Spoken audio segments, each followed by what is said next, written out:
So you were a PhD candidate for cryptology. You were the research lead at Polygon. Now you're co-founder at Avail, right? Let's try to break down the art of being a researcher or a co-founder of a of a project that's so technical, right?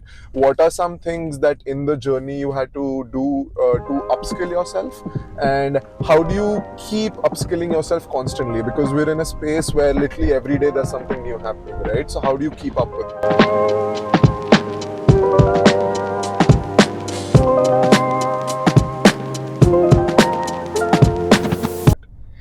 I think mainly the journey, and I keep saying that to my fellow R&D team as well. QEDK, I met him. QED, I yeah. love that Yeah, guy. so I keep telling them is that one of the core skills of a researcher is the ability to keep on learning, right? Right. Right till like again, I regretfully spend lesser time right now reading stuff, but anytime that I get, anytime that I keep having a very big reading list, Mm-hmm. and I keep going back to that reading list to kind of read stuff, Right. because there is no way that you know enough. Mm. And the moment you think that you know something, things just change, and Right. that's the beauty of it, which Right. means that you can challenge notions.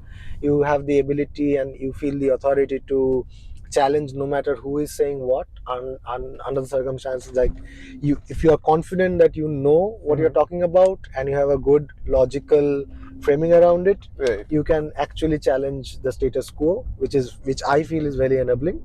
But at the same time, you just cannot, rest on your laurels. Mm-hmm. You have to keep on studying.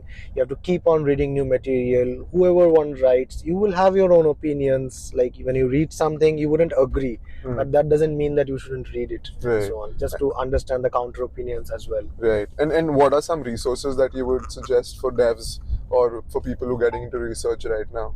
I think as a researcher, some things like IACR archive, those are the kind of preprint, like places where people upload their papers before even it gets published. Right. Of course, there's a lot of chatter right now there in terms of quantity. There is so much that you need to essentially filter, and it gets very hard. Mm-hmm. But then you can just look into a few famous venues and conferences that really aligns with the kind of things that interest you, and then keep looking at what was the latest edition, what got published there, and so on. So that's on the research side. On the dev side, I think some things like ETH research and those kind of, I think right now Twitter is somehow one of the richest sources of information, for good Yeah. or for bad, which is a bit chaotic. But Right. again, you cannot get today, like, there's an information like overflow, Mm-hmm. right? And there's no way that you can get very good filtered information in any place. So either you have to do your filtration yourself, or you have to subscribe to something which is biased. So Right. Another resource I'd like to add is the Avail whiteboard series. yeah, I think there are a lot of good whiteboards here. Like, for example, the ZK podcast by Anna, Right. some of the, the podcasts that are being happening right now, they are really, really helpful. Like, I have, of course, learned a lot from a few of those podcasts. Right. Again, you agree or not, you should definitely listen to all these podcasts, the whiteboard series. I think we got a lot of inspiration from the Near Whiteboard series, which Mm-hmm. was done for a very long time.